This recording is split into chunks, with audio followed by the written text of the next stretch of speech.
Bueno, yo me fui de mi casa por situaciones de estudio, pero cuando regresé ya estaba en pleno la violencia, ya había tocado el corazón, la mente, el cuerpo de mi pueblo, de mis compoblanos, mientras yo estaba lejos por situaciones de estudio, pero cuando volvía empecé a compartir el miedo, el terror, la muerte de mis paisanos, de mis compoblanos. Entonces, cuando el ejército intervino mi casa y detuvo arbitrariamente a 3 de mis hermanos y otros miembros de la familia, se llevaron y desaparecieron. Allí sentí verdaderamente qué es estar al miedo de 2 fuerzas bélicas que matan a pueblos, a pobladores. Entonces, allí que yo estaba más inclinado hacia una vida un poco acomodada por mi familia, vi que los niños como quedaban en el campo desprotegidos, como si fueran una gallina, un chancho, un animal más buscando a sus padres. Entonces había que recoger a esos niños. ¿Y qué necesitaban esos niños? Protección, Señor. ¿Dónde estaba el Estado que tenía que proteger? No estaba. Entonces había que partir con ellos, juntamente con mi familia. Fue en enero del año 1988.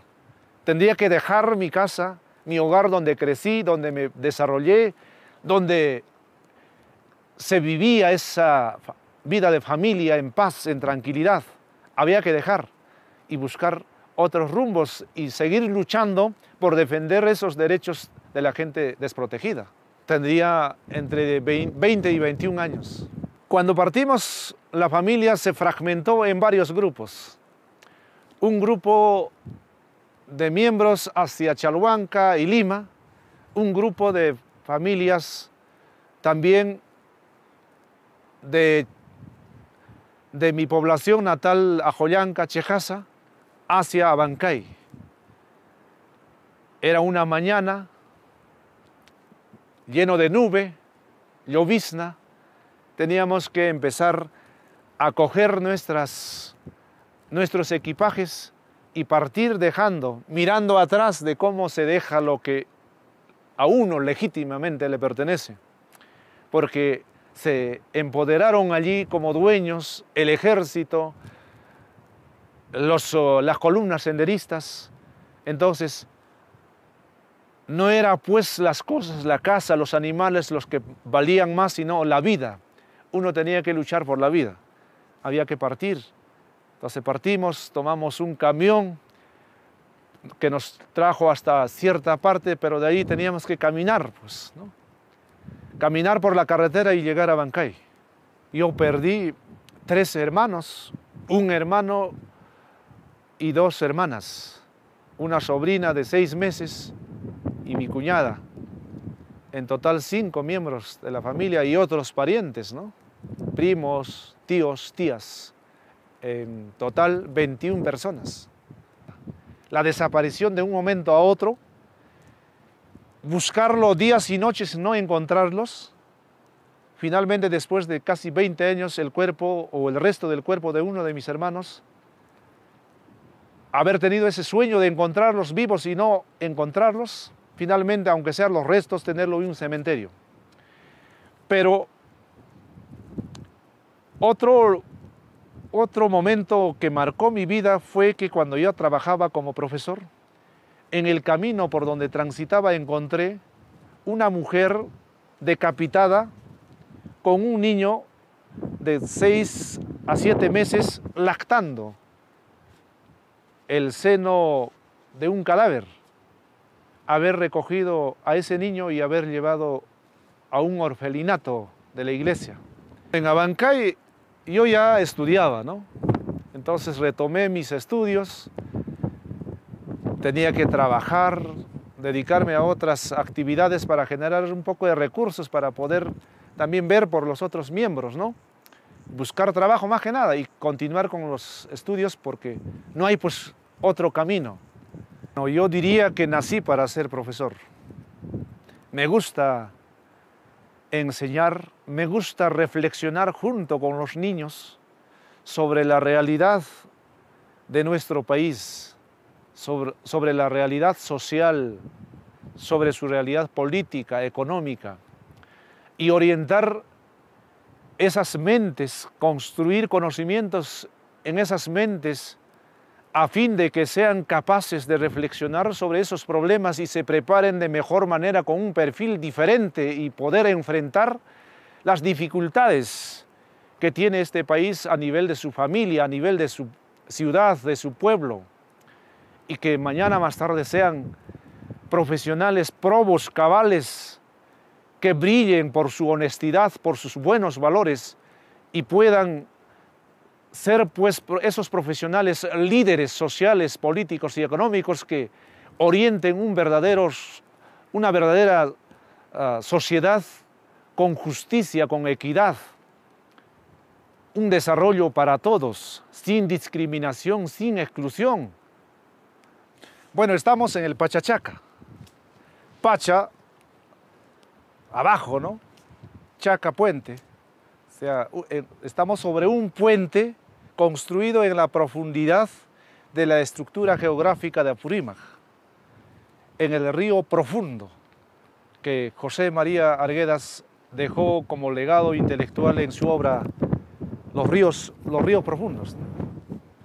Este puente simboliza la memoria histórica desde la época pre-inca, inca, colonial y contemporáneo, ¿no? En el periodo del colonialismo sirvió para sus objetivos, pero en la actualidad, desde hace 50, 70 años, este puente fue un puente que sirvió para transitar. Pero por aquí también, en el periodo de violencia, muchos apurimeños peruanos hemos tenido que cruzar este puente de un lado a otro o del otro a lo contrario. ¿Para qué? Para poder defender la vida, hacer escapar, hacer fugar la vida, ya no las cosas materiales, ¿no? Entonces, este puente fue un puente de un proceso de desplazamiento y ahora es declarado como patrimonio cultural, ¿no? ¿Para quién? Patrimonio cultural,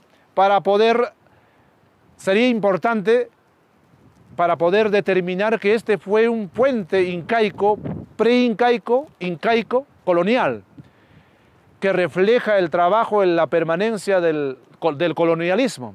Pero también este puente salvó tantas vidas. Por acá fugaron vidas que hasta ahora vivirán, otros habrán dejado de existir.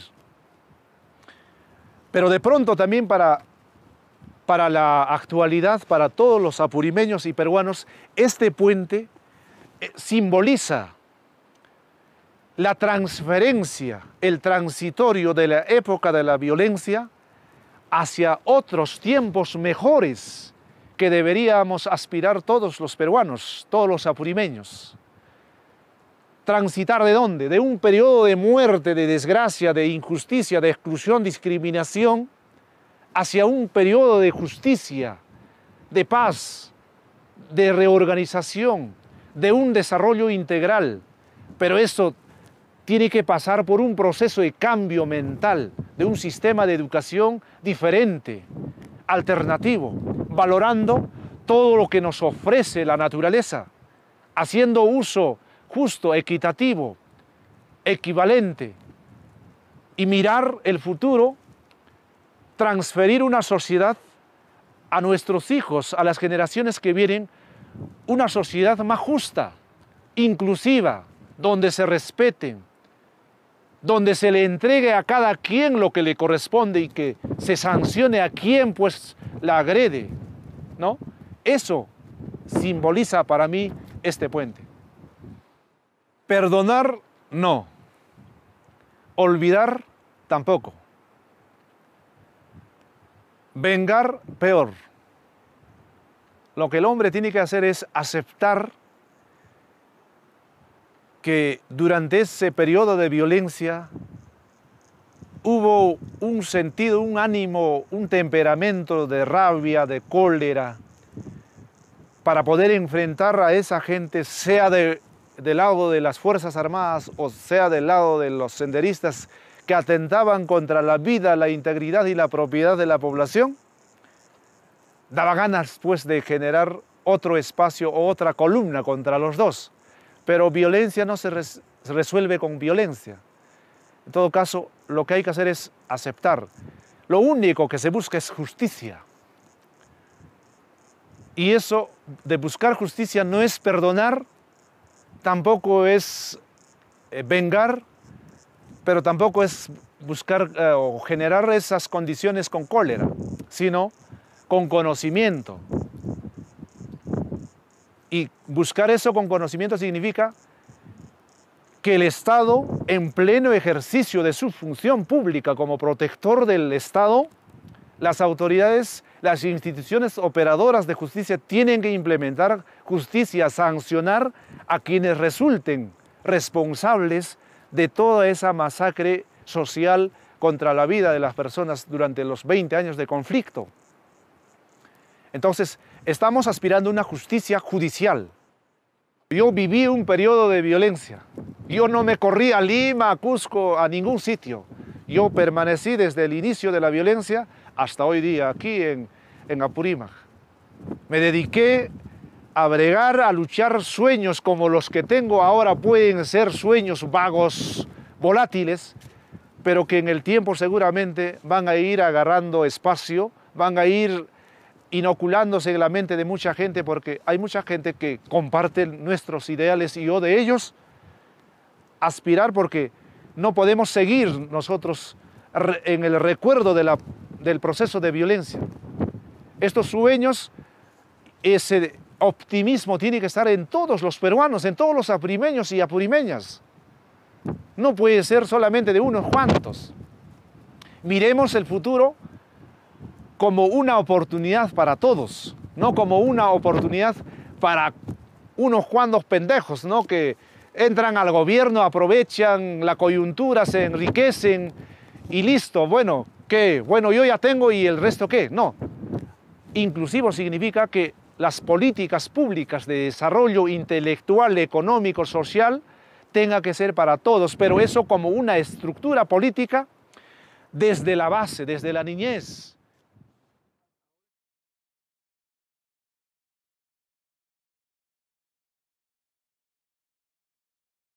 ¿Qué es estar al miedo de dos fuerzas bélicas que matan a pueblos, a pobladores? Entonces, allí que yo estaba más inclinado hacia una vida un poco acomodada por mi familia, vi que los cuerpos de mi pueblo, de mis compoblanos, mientras yo estaba lejos, por situaciones de estudio, pero cuando volvía, empecé a compartir el miedo, el terror, la muerte de mis paisanos, de mis compoblanos. Entonces, cuando el ejército intervino mi casa y detuvo arbitrariamente a 3 de mis hermanos y otros miembros de la familia, se llevaron y desaparecieron, allí sentí verdaderamente